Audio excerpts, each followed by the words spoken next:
579 ბავშვი სწავლობს აი ესე წოწიალით, ტანჯვით, ანტისანიტარიაში, გაუმართავი სატრანსპორტო საშუალებებით და ეხა როცა სახელმწიფო ჩვენ გვთავაზობს ფორმებს, უკაცრავად და ქუჩაში ჩავიცვათ ეს ფორმები? მე-14 საჯარო სკოლის მოსწავლეების მშობლებმა ისიც კი არ იციან, სად უნდა ჩააცვან სკოლის ფორმები შვილებს, რადგან წლებია სკოლის აშენებას უშედეგოდ ელოდებიან. დიზაინი უკვე ცნობილია, ბაზრის კვლევაც დაწყებულია. ეს კი იმის ფონზე, როდესაც განათლების სისტემაში არაერთი გამოწვევა, დაზიანებული ინფრასტრუქტურა, დანგრეული სკოლები და სწავლა მეორე ცვლაში. ეს არის ის პირობები, რაშიც საჯარო სკოლის მოსწავლეები იმყოფებიან. ამის ფონზე კი სასკოლო ფორმებზე საუბარი მშობლებისთვის პრიორიტეტული არ არის. რა დროს ფორმა, როცა ბავშვები ქუჩაში გყავს. ანუ, ნახეთ, პრიორიტეტების მიხედვით დავდივართო ჩვენო და პრიორიტეტების მიხედვით თუ დადიხარ, ჯერ დანგრეული სკოლა ააშენეთ, რომ ბავშვები მივიდნენ და მერე ჩავაცმევთ ფორმებს. თუ იქნება მიზერული ფასი უნდა დაადონ ამ ფორმას, ბავშვებს რატო უნდა უწევდეთ პურზე, წამალზე და განათლებაზე მათხოვრობა? ველოდებით განათლებას, ინფრასტრუქტურას, მერიას და ესე დავდივართ როგორც წყილი და ჭიანჭველა, ვეძებთ ამ ბაწარს, რომ არ დაიხჩნონ ეს ჩვენი შვილები ესე უპასუხისმგები. ჯერ არ არის დადგენილი საფასური და არ მგონია ეს პატარა თანხებთან იყოს დაკავშირებული. სამი შვილის დედა ვარ და ჩემთვის ეს ცოტა მტკივნეული საკითხია. და საერთოდ მიმაჩნია, რომ ფორმებში, ანუ ფორმა არის სახელმწიფოს ინიციატივა და ფორმებში ფული არ უნდა გადაიხადოს მშობელმა.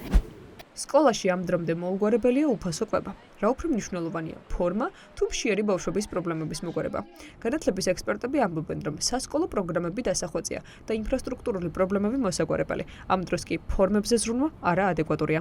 აი ამ მოცემულობაში როდესაც პირველადი საჭიროებები არ არის დაკმაყოფილებული, ჩვენ რაღაცნაირად ვკეკლუცობთ თანამედროვე დიზაინის სკოლის ფორმებით, ძალიან უხერხულად ჩანს და ცოტა სასაცილოდაც კი ჩანს ეს ყველაფერი. ფორმა არაფერს არ ცვლის, განათლების ხარისხს არ აუმჯობესებს, არც ბულინგს ამცირებს და არც თქვათ ბავშვების ქცევა უკეთესი არ არის, როდესაც მათ ერთნაირად აცვიათ. ეს არის სრულიად გაუმართლებელი ხარჯი, ჯობია რომ უფრო გონივრულად მივმართოთ იმაზე, რაც რეალურად გაუმჯობესებს ბავშვების განათლების ხარისხს. მაშინ, როდესაც ქვეყანაში ზოგადი განათლების სისტემა მთლიანად დანგრეულია, ჯერ კიდევ პანდემიის ზარალიდან ვერ გამოსულან ბავშვები, სასკოლო ინფრასტრუქტურა მთლიანად მოშლილია, სკოლები დანგრეულია, ბავშვებს ფიზიკურად სკოლები არ აქვს.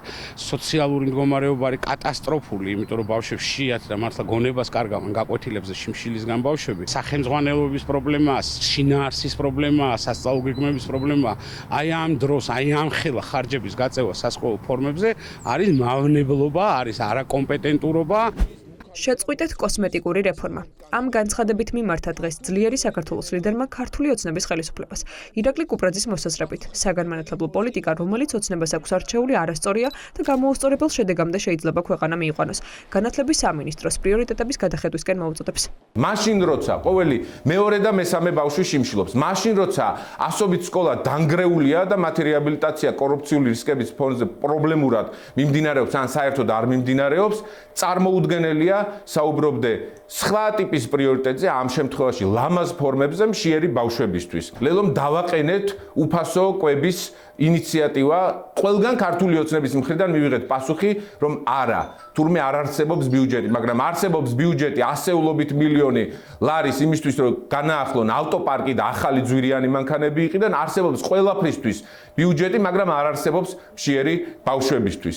ივანიშვილი ვერ შეძლებს კიდევ ერთხელ მოატყუოს საქართველოს მოქალაქეები, მოსახლეობა და გადაატანინოს ყურადღება არაარსებით პრობლემაზე. ერთადერთი რაც მის პრიორიტეტში შედის და მისთვის არის მნიშვნელოვანი, ეს არის ტენდერები და ტენდერიდან გამომდინარე უკვე შემდგომში კორუფციულ სქემებში ჩათვლა.